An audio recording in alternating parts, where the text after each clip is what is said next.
아멘. 할렐루야. 네, 힘찬 우리의 젊은이의 열정적인 찬양을 드리니까 우리가 그들로부터 나오는 이 성령의 에너지의 빛을 받으니까 참 좋죠. 그렇죠? 네, 예수를 빨리 믿는 것이 복입니다. 이건 진짜입니다. 우리 어머니 전번에 말씀드렸던 것처럼 내가 이 좋은 예수를 왜 빨리 믿지 아니하였던가 후회스럽다고 말합니다. 저는 그때마다 어떤 마음이 들어요? 두 가지 마음이 듭니다. 엄마, 내가 학생 시절 때 엄마에게 그렇게 복음을 준 거 열심히 했는데 그때 믿으시지, 이런 원망도 들어가는 반면에, 그래도 두 번째는 그래도 이제라도 예수 믿으니 얼마나 다행입니다. 이 두 가지가 공존이 돼요. 그죠? 첫 번째 마음이 없어져야 되는데 두 번째 마음만 하셔야 되는데 이 두 가지가 공존이 되더라고요. 아무튼 중요한 것은 늦었을 때가 가장 빠른 것입니다. 예, 아멘입니다. 예. 오늘 1절부터 9절까지 읽었는데요. 사실 16절까지의 말씀을 내용을 가지고 같이 여러분과 같이 나누고자 합니다. 우리가 몇 년 전에 참으로 유명한 연예인이 참 사랑하는 자식 2명을 남겨두고 그냥 집에서 자살을 했다는 대목 우리는 다 알고 있습니다. 우리가 생각할 때는 어쩌면 엄마가 돼가지고 그 이제 막 걸음마를 시작하고 초등학교 들어가지 않은 그 아이들 놔두고 그렇게 죽을 수가 있는가, 이렇게 이해하지 못하는 면도 없지 않아 있습니다. 또 그분이, 중요한 것은 그분이 교회를 다니는 신자였다는 거예요. 그래서 제가 예전에 어느 기독교 감리교회 감독까지 하시고 꽤 유명하신 목사님한테 제가 물었어요. 그분이 지옥 갈까요? 천국 갈까요? 이렇게 물었어요. 그거는 모른다고 말합니다. 그래서 중요한 것은 자기의 생명을 자기 스스로 했기 때문에 그는 자기 자신에 대한 살인이기 때문에 천국은 갈 수가 없을 것입니다고 그렇게 말씀을 하더라고요. 그런데 그분이 중요한 것은 예수를 믿었지 않습니까? 제가 말했어요. 그랬더니 그분이 하시는 말씀이, 절대로 그가 예수 그리스도의 십자가를 만났던 사람이라고 하면 절대로 자살을 선택하지 아니했을 것이라고 그분이 저한테, 제가 궁금증이었던 부분이거든요. 중국에 있을 때 그분에게 직접 물었는데 그렇게 답변을 하시더라고요. 아무튼 우리는 자식을 키울 때 흔히들 다 마찬가지입니다. 100이면 100, 내 자식이라고 말하지 하나님의 자식이라고 하기는 참 드물어요.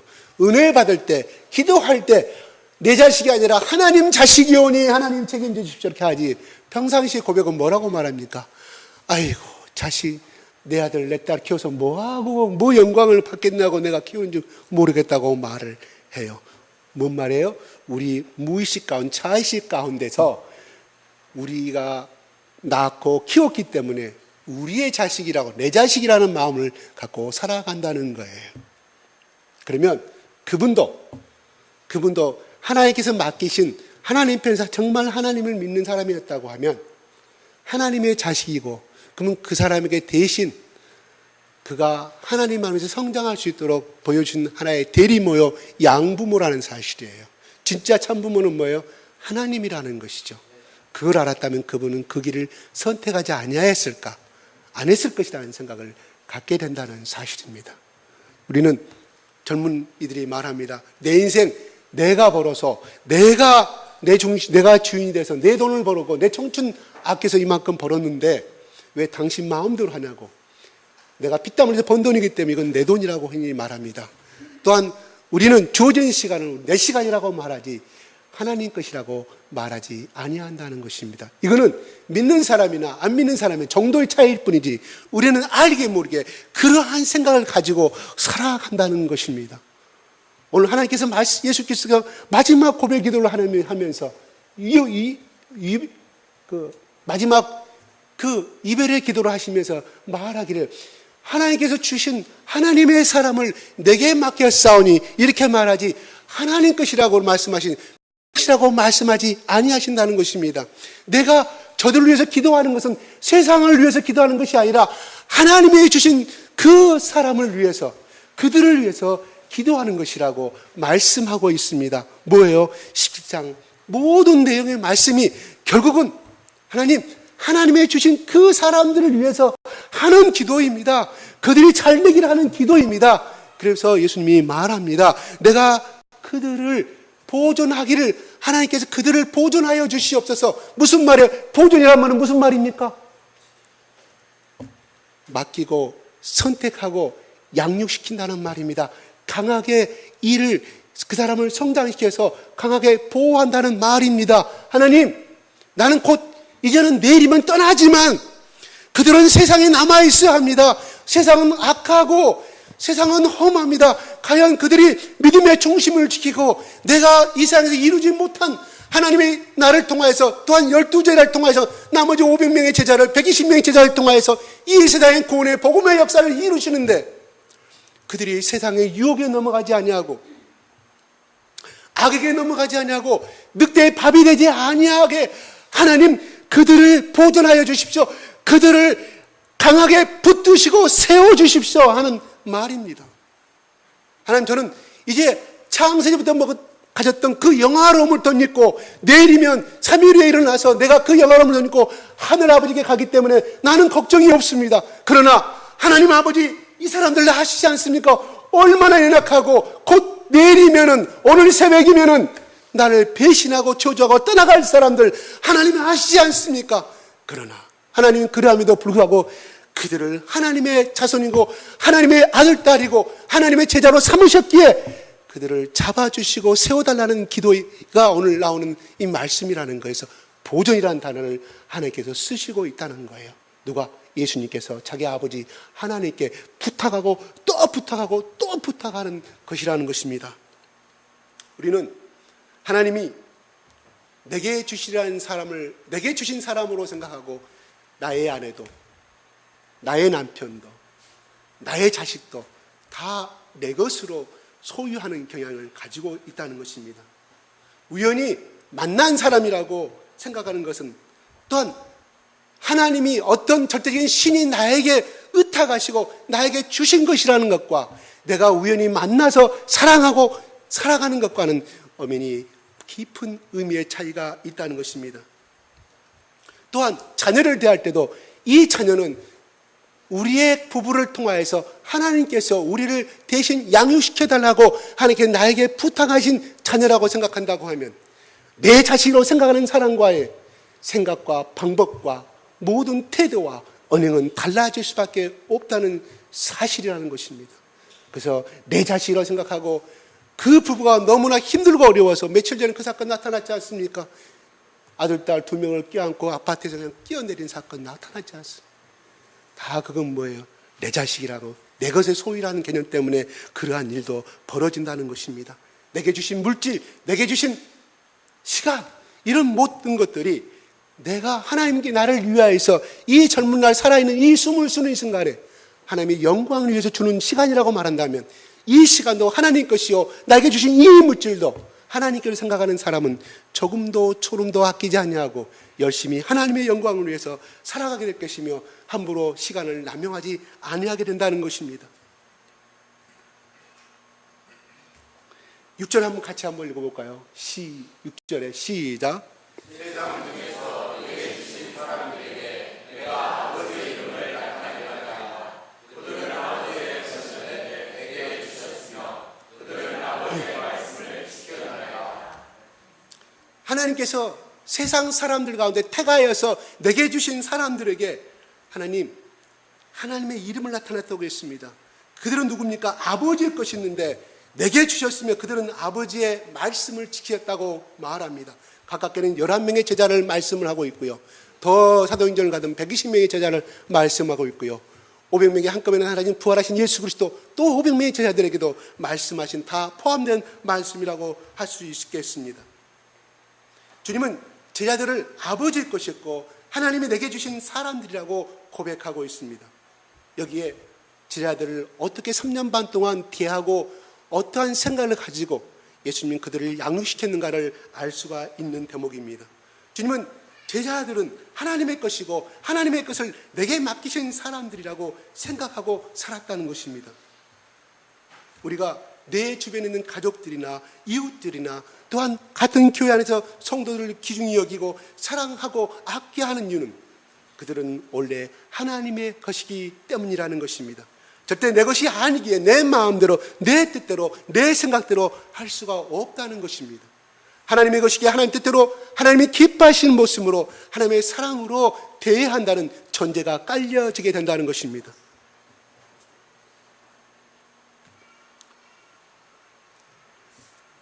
역대상 29장에 이런 말씀이 나옵니다. 하늘과 땅에 있는 모든 것들이 다 주의 것이라고 고백하고 있습니다. 우리가 이 세상에 올 때 정말 실오라기 하나도 가져온 것이 없습니다. 또한 이 세상을 떠날 때 그대로의 모습으로, 다만 태어날 때는 조그만 물체의 모습으로 태어났지만 떠날 때는 늙고 추악한 모습에, 그러나 중요한 것은 공통점은 아무것도 지니고 갈 수가 없다는 것이 공통점이 모습으로 볼 수 있습니다. 우리가 떠날 때는 내 사랑하는 아내도, 내 사랑하는 남편도, 정말 눈에 넣어도 아깝지 아니할 내 자녀도 놓고 가야 합니다. 물질도 놓고 가야 합니다. 명예도 놓고 가야 합니다. 모든 것을 놓고 가야 하는 것이 권세를 가진 자나 또한 가난한 자나 다 똑같은 공통적인 모습이라는 것입니다. 가지고 온 것도 없고 가지고 가는 것도 하나도 없다는 것입니다. 그러기에 내 것이 하나도 없다는 말씀입니다. 하나님, 우리가 살아가는 동안에 많은 것들을 맡겨주셨고 우리는 맡겨주신 것을 가지고 살아가는 것뿐입니다. 모든 것이 하나님의 것이고 하나님이 우리에게 맡겨주신 것뿐이라는 것입니다. 그러기에 우리는 내 것이라는 생각을 버려야 한다는 것이고 하나님의 것을 맡아서 대신 청지기 관리하는 존재라는 것을 생각을 갖고 하나님의 청지기로서 올바르게 살아야 한다는 것을 전제한다는 것입니다. 굳이 창세기 2장에 나오는 말씀이, 그 관리는, 그 에덴 동산은 누구를 위해서 만들었습니까? 아담을 위해서 만들었습니다. 하나님의 영광을 위해서. 그러나 아담은, 에덴의 것은 하나님의 것이었지 아담 것이 아니라는 것입니다.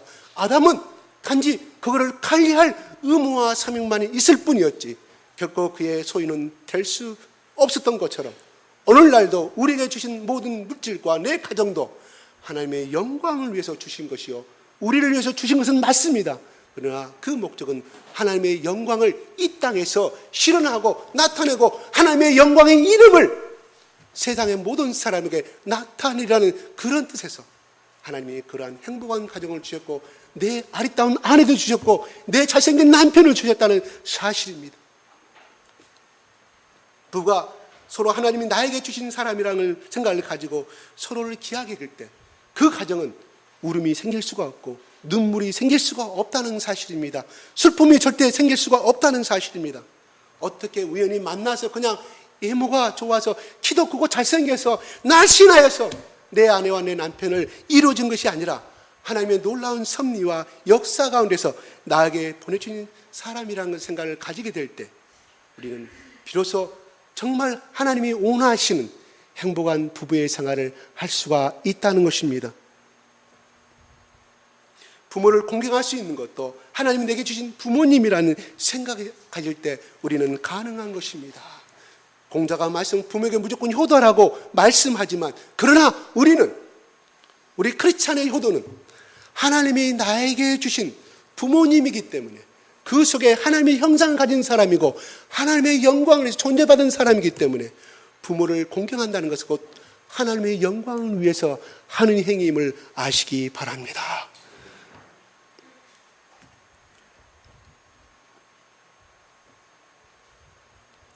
제가 저희 아내랑 소록도를 결혼하기 전에 간 적이 있었어요. 소록도란 뜻이 뭔지 아세요? 작은 속자에다가 사슴 녹입니다. 그래서 섬이 사슴처럼 작은 사슴처럼 생겼다고 해서 소록도라고 그래요. 섬도자 해가지고. 그래서 우리는 그 소록도에 얽힌 역사는 너무나 잘 알고 있잖아요. 슬픔의 역사죠. 일제시대 1930년도에 일제가 전국에 있는 모든 나은 자들, 한센병 환자들을 소집시켜서 그래서 거기에 들어가면 절대 나올 수가 없는 곳이 그 당시의 소록도의 모습이었고 죽어서 두 발로 걸어가지만 나와서는 한 줌의 죄로 왜냐하면 전부 다 화장을 하기 때문에 전염될까 봐 의무적으로 전부 다 화장을 하였습니다. 그래서 소록도 하면 항상 천혜의 고행의 장소요, 천형을 받은 장소로 우리 한국인들에게는 이렇게 낙인이 찍혀 있습니다.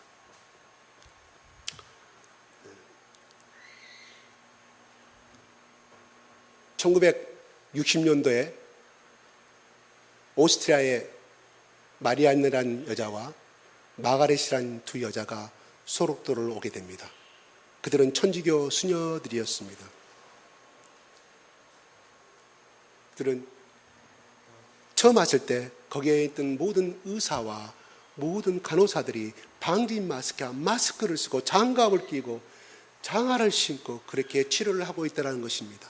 그런데 이 두 분들은 그냥 치료 상처 난 것을 고름을 손으로 만지고 끌어안아주고 치료해 주고 있을 때 소록도 나한 자들이 수녀님 안 됩니다. 안 됩니다. 병에 옮기됩니다. 아니요, 괜찮습니다.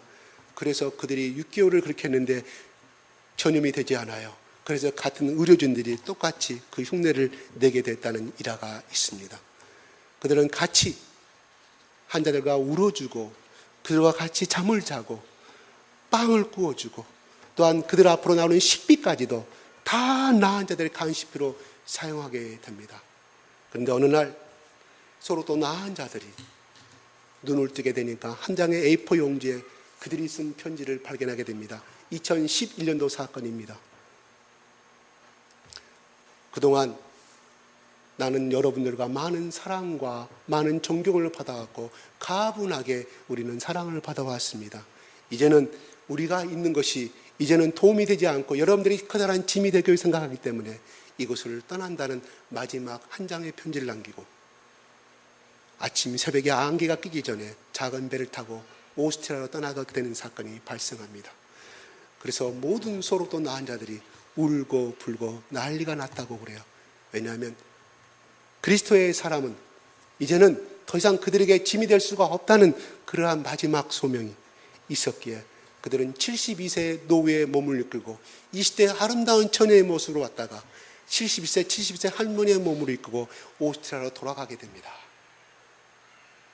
그들이 한국에 있을 때 나라에서 2번의 대통령 표창에 있었지만 절대 받지 아니하였습니다. 오직 왔으면 이런 아름다운 선행이 이 43년간의 이 아름다운 헌신과 사랑이 오스트리아 정부에 전해져서 오스트리아 정부에서 그들이 가장 제일 주는 큰 훈장을 주게 되었지만 그들은 거부합니다. 그래서 결국은 오스트리아 한국 대사가 직접 소록도까지 날아와서 그분들에게 훈장을 수여했다는 일화가 있습니다. 참으로 아름다운 소식입니다. 아름다운 헌신입니다. 그들이 무엇 때문에 이렇게 아름다운 20대 나이, 그 당시에 1960년대 50년대는 오스트리아도 나치의 침략을 2차 세계대에 큰 피해를 입었기 때문에 한국을 도와줄 수 있는 형편이 못했다고 그래요. 55년도 그들이 재건하기 위해서. 근데 그 당시에 우리가 알아야 할 것은 오스트리아가 100억의 원조를 해줬어요. 우리 한국에. 그리고 많은 선교사 천주교 수녀들을 많이 통해서 많은 의료라든가 먹을 것들을 많이 원조를 도와줬다는 사실은 우리는 어떻게 보면 오스트리아에게 사랑의 빛을 갖고 있는 사람 중에 한 사람이 되겠죠. 아무튼 그 두 분들은 그러한 삶을 살고 있는데 지금은 84세, 83세가 돼가지고 한 분은 암에 걸리셔갖고 또 한 분은 건강한 모습으로 지금도 오스트리아에서 양로원에서 봉사를 하게 된다고 그래요. 지팡이를 짚으면서 참으로 아름다운 삶입니다. 그들이 고백하기를 합니다. 하나님이 내게 주신 사람들이었기 때문에 나는 거절할 수가 없었고 내 일생을 여기서 뼈를 묻히고 싶었는데 이제는 내가 암에 걸려서 노후가 되다 보니까 오히려 그들의 도움을 받아야 하기에 그들은 짐이 되지 않고 싶어서 새벽이 말 않고 떠났다는 그러한 인터뷰를 읽어본 적이 있습니다. 무엇 때문에 그들이 그런 아름답고 그런 모든 그들이 들어올 때 소록도에 들어올 때는 가방 하나 나갈 때 똑같은 가방 하나 다 해진 30년, 43년이 흘러버린 그 낡은 가방 하나 두고 소록도를 떠났다는 대목이 읽은 적이 있습니다. 얼마나 아름다운 희생이고 아름다운 사랑인지요. 그들의 의지와 그들의 선한 양심이 그렇게 했겠습니까? 아닙니다. 바로 그 속에 예수의 십자가의 사랑이 들어감으로 말미암아 하나님이 내게 주신 사람으로 영접하였기에 그런 예수님이 하셨던 그 말씀대로 그 행동대로 그러한 아름다운 삶을 살 수가 있었음을 우리는 느끼게 됩니다. 우리 집은 사랑하는 제자들을 하나님이 선택하신 그 사람들을 뽑아서 예수에게 맡겨주신 사람들이라는 생각으로 그들을 위해 헌신하셨던 것입니다. 그러기에 주님은 마지막 순간까지, 죽는 그 순간까지도 그들을 위해 기도할 수 있었고, 그들이 잘못된 모습을 보일 때도 그들을 포기하지 않고 사랑할 수가 있었다는 것입니다. 그러면 하나님이 맡겨주신, 내게 주신 사람들을 주님은 어떻게 대하셨냐는 것입니다. 주님 먼저 하나님이 맡겨주신 사람들에게 하나님의 이름을 나타냈다고 말합니다. 6절에 세상 중에서 내게 주신 사람들에게 내가 아버지 이름을 나타낸다고 말합니다. 내게 주신 사람들에게 우리가 해야 할 일은 그냥 오직 하나님의 아버지 이름을 나타내는 것입니다. 아버지 이름을 나타냈단 말을 다른 성경에서는 이렇게 말합니다. 아버지를 분명히 알려주었다고 새 성경은, 새 번역은 이렇게 고백하고 있습니다. 내게 주신 사람들에게 우리가 해야 할 일은 아버지를 분명히 알려줘야 되는 것이 우리의 의미요 또한 우리의 소명인 줄로 합니다. 내게 주신 가족들에게 아버지를 알려줘야 하고, 이웃들에게 이 아버지를 알려줘야 되고, 오늘 만나는 사람들에게 이 예수의 사랑과 하늘 아버지를 알려주는 것이 우리의 최고의 사명이 되어야 되며 우리의 의무 아닌 의무가 되어야 한다는 것을 말씀하고 있는 것입니다. 우리의 사명은 내게 주신 사람들에게 사랑과 말씀과 그리스도의 향기를 통하여 아버지를 알려준다는 것입니다. 왜냐하면 유일하신 아버지와 그가 보내신 자 예수 그리스도를 아는 것이 영생이기 때문입니다. 뭐라고요? 유일하신 아버지와 그가 보내신 예수 그리스도를 아는 것이 영생이기 때문입니다. 아버지는 생명의 구원의 주시가 되시며 역사의 주관자가 되시며 인간의 생사복을 주장하시는 하나님이심을 아는 것입니다. 그 하나님을 알려주는 것보다 더 귀한 것이 어디에 있겠습니까? 우리의 잔치집에, 우리의 결혼식장에, 우리의 장례식에, 어떠한 또 모임에 우리 친척 중에 잘된 사람, 내 친구 중에 잘된 사람, 사회적으로 알려주신 사람, 공기업의 사장, 또한 판사, 검사, 야, 내 몸인데 네가 좀 내 자리를 빛내야 되지 않겠느냐고 그런 사람을 초대합니다. 그러나 사회적으로 출세하지 않냐고 천한 사람은 누구에게 소개도 하지 않는 것이 우리들의 모습 아닙니까? 어떤 국회의원 한 사람이 그 자리를 놓임을 말미암아 그 자리가 높아지고 영광의 이름을 나타내는 것은 우리는 한결 세상 사람들의 모습이고 또한 우리 그리스도인들의 모습임을 우리는 부인하지 못할 것입니다. 우리가 세상에 보잘것없는 권력을 가진 것에 대해서 사랑하고 싶고 내세우고 하고 싶은 것처럼 하물며 우리 아버지 하나님, 하늘과 땅과 모든 대통령과 모든 왕을 마음대로 주무를 수 있는 그분보다 더 높으신 하나님 아버지를 나의 아버지로 모시고 계신 우리가 과연 우리가 살면서 이 세상에서 내 친구의 잘됨을 자랑하고 내 형님의 잘됨을 자랑하고 내 친척에 또 누가 이런 권력을 자랑하는 것처럼 우리는 하나님 아버지를 우리는 그들 사람처럼 그렇게 자랑하는 것처럼 우리는 어떤 모임의 장소든 어떤 자리간에 우리가 이 하나님의 아버지의 이름을 높여야 되며 그들 앞에 나타내야 될 것이 우리의 사랑을 입은 사람들의 성도들의 의무인 줄로 압니다. 누가복음 16장부터 16장 19절부터 31절 이전 부자가 나오죠. 부자와 나사로의 비유는 우리는 너무나 잘 압니다. 부자가 말합니다. 하나는 물을 조금만 달라는 것이고 또 하나는 거짓 나사로를 아브라함 품에 있는 거짓 나사로를 보내가지고 우리 형제들에게 우리 자식들에게 말씀해 주셨어요. 음부와 천국이 있다는 것을 그리고 하나님을 위대함을 그들에게 나타내도록 나사로를 보내주시옵소서 말씀하실 때 아니되오이다 아니되오이다 안 된다고 말합니다. 설령 나사로가 가서 한다고 할지라도 듣지 않을 뿐만 아니라 31절에 16장 30절 이렇게 나옵니다. 모세와 선지자를 통하여서 그들에게 모세와 선지자가 나타나서 그들에게 말할지라도 또한 죽은 자가 나타나서 살아나서 그들에게 말할지라도 모세와 선지자의 말을 영접하지 아니한 자는 결단코 영접하지 아니하리라고 예수님이 말합니다. 무엇을 의미할까요? 바로 사람의 교만과 제약성을 말한다는 것입니다. 우리가 어떤 그 사람 앞에 기적을 베풀어서 그러면 예수를 믿을 것인데 또한 어떤 이적을 포함해서 어떻게 하면 그 사람이 예수를 믿을 것인데, 그러나 과연 그 사람이 예수를 믿을까요? 마음이 완악하고 강팍한 사람, 하나님이 선택하지 아니한 사람, 불행하고도 믿지 아니한다는 것입니다. 받아들이지 아니한다는 것입니다. 하나님의 선택함을 떠나서 그냥 우리의 편에, 삼자의 편에서 봤을 때는 그가 교만하기에, 하나님보다 세상을 사랑하기에 어떠한 기적과 이적을 베풀어도 그는 믿지 아니하고 영접하지 아니한다는 사실을 우리는 예수님의 말씀을, 부자와 나사로의 비유를 통하여서 알 수가 있다는 것입니다. 이 부자의 부탁 속에는 우리는 지옥은 절대 가서는 안 될 곳임을 알게 됩니다. 특별히 사랑하는 사람들, 내게 주신 사람들이 절대 가서는 안 될 곳임을 확신하게 됩니다. 절대 어떤 일이 있어도 사랑하는 사람들을 이 지옥의 고통 속에 빠지게 할 수는 없다는 것입니다. 사랑했던 사람들을 어떻게 해서든 천국에 가서 영생을 누리게 해야 한다는 것입니다. 그러기 위해서는 우리는 그들에게 하나님의 아버지가 계심을 알려야 되고, 아들 되신 그리스도의 십자가의 사랑을 전해줘야 한다는 것입니다. 이것이 내게 주신 사람들을 사랑하는 최고의 기름을 우리는 믿어야 한다는 것입니다.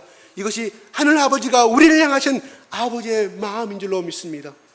저는 제가 청년의 시절 때 꼭 저희 애가집이 벌교입니다. 벌교 장자리 성군다리를 건너면 이렇게 큰 집이 저희 삼촌 집입니다. 제일 잘 살아 그 당시에 가면 저희 애숙모가 그 바닷장어, 갯장어 연탄불에 양념해가 해주면 얼마나 맛있던지요. 벌교 꼬마가 얼마나 맛있습니까? 그거를 날마다 방학 동안 가면 날마다 해주셨어요.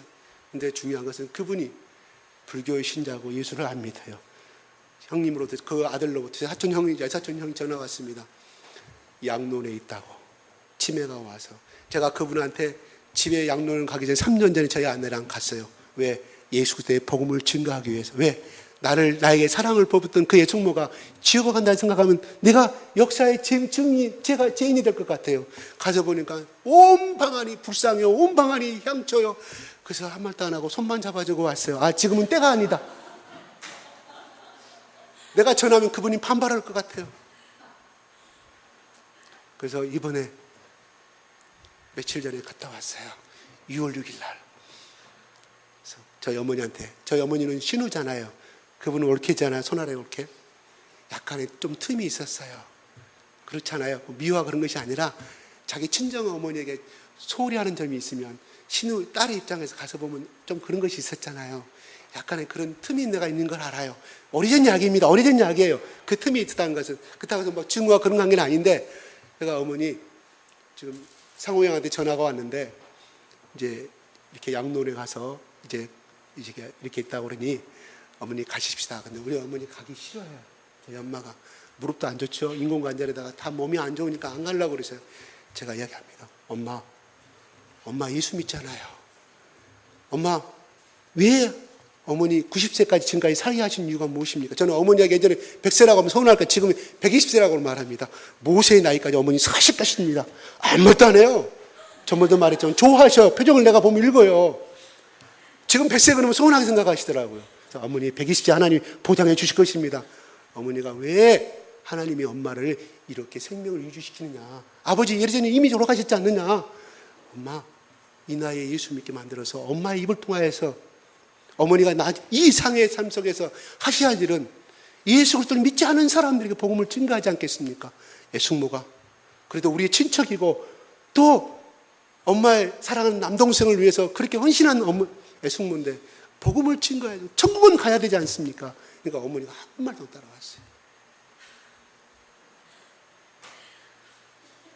두 분이 만나자마자 끌어안고 우기 시작해요. 눈물, 아이고 불쌍한 올케야 우리, 응? 이렇게 막 울기 시작하고 막 지금도 갔다 와서 울어요. 그래서 생각하면 이게 성모한생 마음이 아프다. 근데요, 거기서 다 서로 끌어안으니까 다 어떤 서운했던 감정도 다 녹아짐을 제가 느꼈고요. 제가 떠나오시면서 애숙모, 내가 오게 된 것은 애숙모가 나를 젊을 때 나의 사랑해주고 섬겨주셨던 것도 있지만 애숙모, 죽은 다음에 천국은 가셔야 되지 않습니까? 천국이 그렇게 좋다냐? 예, 그러면 좋죠. 극락 영생하고는 비교할 수가 없어요. 천국 가면요 눈물도 없고요. 애숙모님 애기 7남매 낳아가지고 얼마나 고생하셨습니까? 또 애삼촌이 살아생전에 애숙모의 마음에 얼마나 가슴에 못을 박았어요. 아시죠? 난 생각 안 난다. 다 용서했다.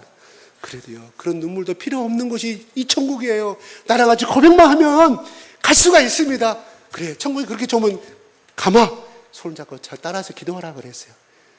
그래서 예수를 왜 믿어야 되는가 하면서 신앙 고백을 시켰어요. 제가 최근에 잘한 일이 이거 하나입니다. 저 박수 좀 쳐주세요.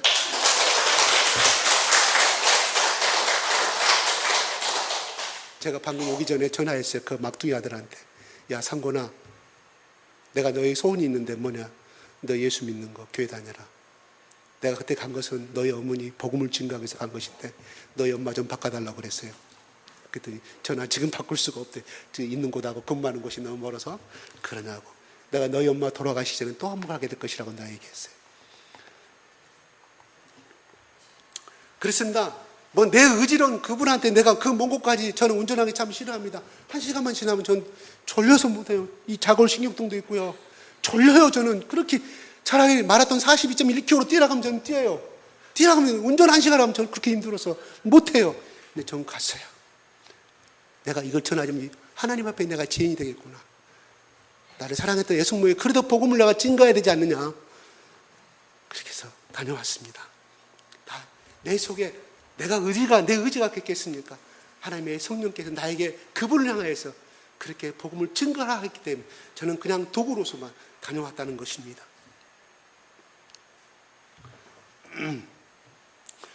우리가 이 세상의 전부가 아니라는 것을 우리는 잘 알고 있습니다.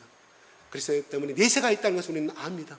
그러므로 내 가장 멀리 나가서 캠퍼스에 나가서 길거리에 나가서 복음을 전하는 것이 아니라 여러분들이 매일 만나는 여러분들 친척 누구만 되면 같이 어릴 때 공유할 수 있는 그런 친척들을 찾아가서 복음도 전하는 것도 참 아름다운 소식이라고 생각합니다. 자녀들을 사랑한다면 그들에게 하늘 아버지를 알려줘야 되고 내 배우자를 사랑한다면 그 배우자에게 하늘 아버지의 사랑을 알려줘야 한다는 것입니다. 부모님을 사랑한다면 아버지에게 내 엄마에게 이 아름다운 하나님의 사랑과 이 마음을 전해야 한다는 것입니다.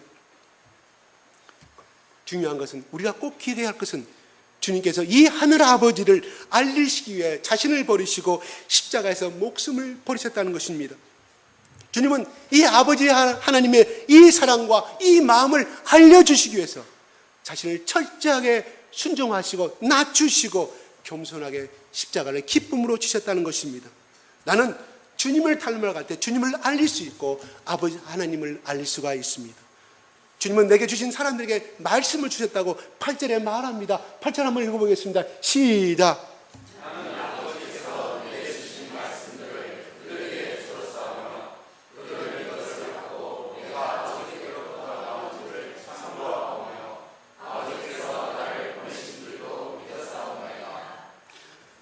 예수님은 고백합니다. 아버지께서 주신 말씀을 내게 주신 그 사람들에게, 그 영혼들에게, 제자들에게 주었다고 말합니다. 아버지가 예수님에게 주셨고 예수님 그것을 다시 아버지가 내게 주신 사람들에게 주셨다고 기도하고 있습니다.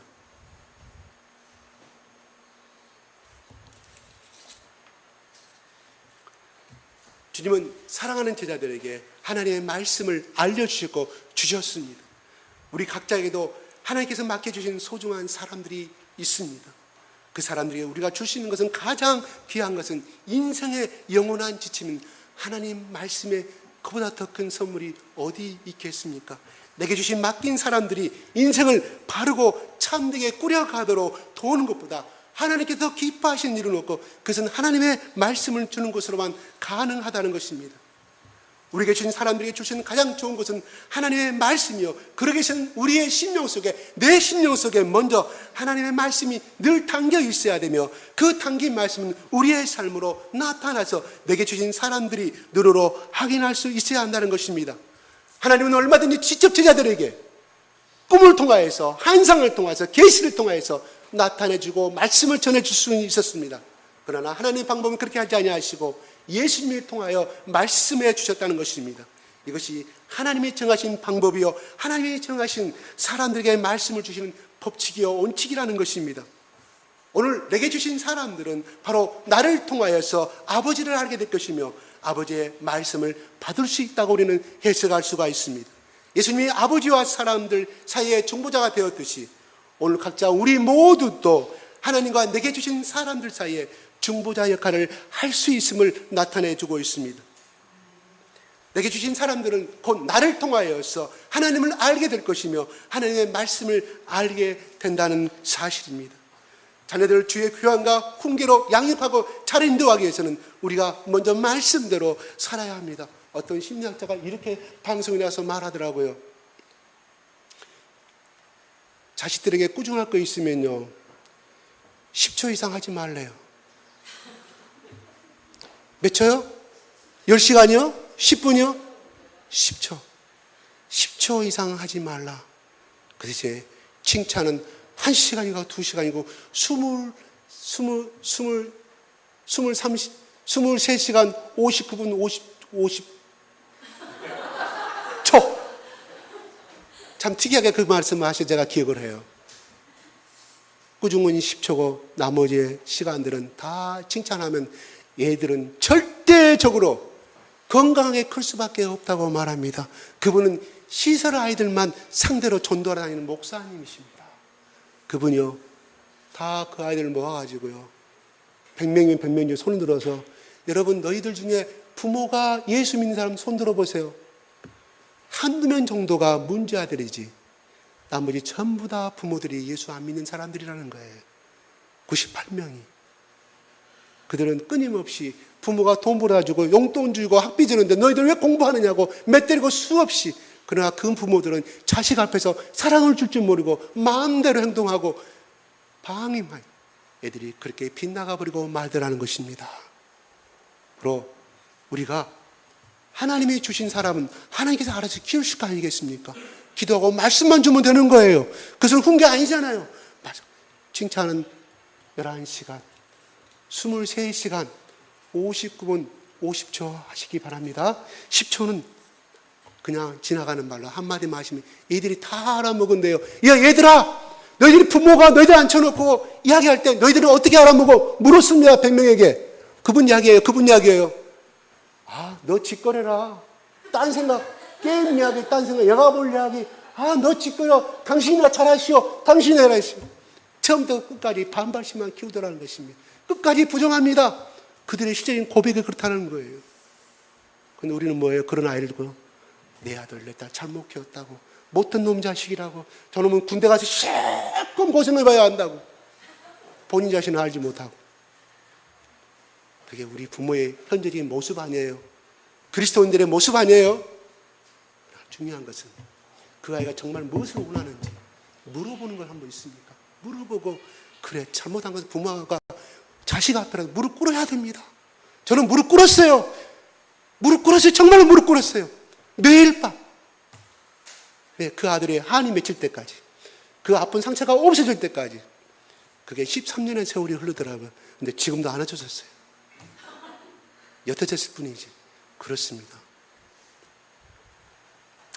주님은 9절에 다시 한번 읽어볼까요? 9절 한번 읽어볼까요? 시작.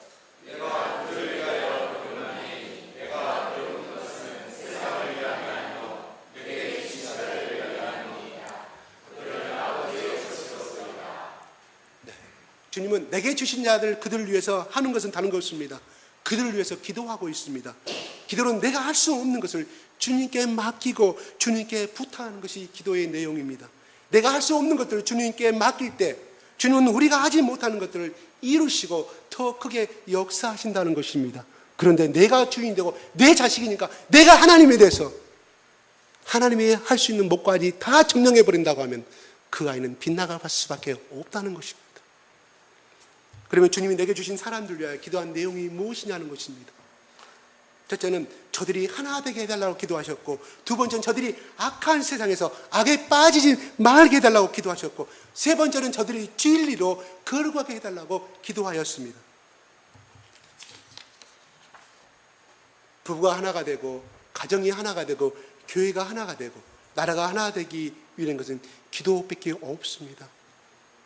공자 찾고 맹자 찾고 해봐야 그 아이들에게 너는 읊어라밖에 안 된다는 사실이에요.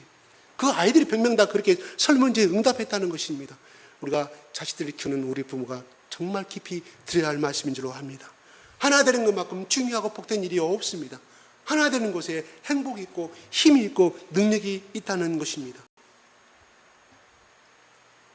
제 아내의 간증을 잠깐 하고 마치겠습니다. 경주에 있을 때 이야기입니다. 정말 저희 아들을 위해서 저희 아내는 참 기도를 많이 하는 사람입니다. 우리가 원하는 만큼도 안 될 때도 많이 있죠. 그런데 하루는 금요 철야예배 기도회는 참석했는데 열심히 아들의 문제를 놓고 기도하고 있는데 성령께서 말씀하더랍니다. 야, 너 하나님 나에게 맡긴다고 말했지 않느냐? 왜 네가 난리냐? 왜 네가 난리냐? 너 나에게 맡긴다고 했는데 왜 네가 난리냐고. 이 단어는 좀 내가 변형해서 합니다. 이런 내용이에요. 그러면서 그 성령님께서 하시는 말씀이 내가 다 알아서 할 테니 너는 사랑만 주라. 성령 하나님은 내가 다 알아서 할 테니 너는 자식에게 사랑만 해달라. 나머지는 내가 다 알아서 할 테니까 네가 할 일은 사랑만 해달라. 그 이야기를 저한테 와서 했어요. 제가 깨달은 바가 참 컸죠. 그래서 그런 줄 알면 때로는 안 될 때도 많이 있지만 그것이 생각나서 그래요. 하나님 알아서 키우십시오. 그래요. 이런 걱정인데 하나님 알아서 키워주십시오. 마음이 평안해져요. 점점 하나님께서 그를 점점 더 강건하고 성숙한 사람으로 변해가는 모습을 보게 됩니다. 여러분 제 아들 완벽한 사람 같아요? 아니에요. 마음이 극히 어린 사람입니다. 여러분들이 생각하는 우리 아들이 그렇게 거룩한 사람 아니에요. 그냥 우리는 그 아들이 연약하고 또 힘들어하는 상황을 알기 때문에 우리는 기도할 수밖에 없잖아요. 그 마음을 우리가 강하고 담대한 마음을 심어줄 수 없잖아요. 그래서 그렇게 자꾸 여호수아의 말씀이 1장 8절에 봐라. 하나님이 여호수아에게 강하고 담대한 너 강한 담대한 마음을 소유하지 못하느냐. 이건 내 생각이에요. 그가 그 생각을 안 가지고 하겠습니까? 안 되는데요. 그렇잖아요. 그럼 뭐예요? 하나님께 맡길 수밖에 없다. 그래서 하나님이 내 자식이다. 네 자식이 아니다. 내가 다 알았을 때 너는 사랑만 해줘라. 기도만 해줘라. 그렇습니다. 우리는 뭐예요? 내 자식이 하나님의 기도와 오늘날도 성령께서 성령의 중보에 탄식하심으로 예수님 역할하시면서 기도하고 있는 건 사실 아니겠습니까? 우리는 그저 사랑만 해주는 것뿐이에요.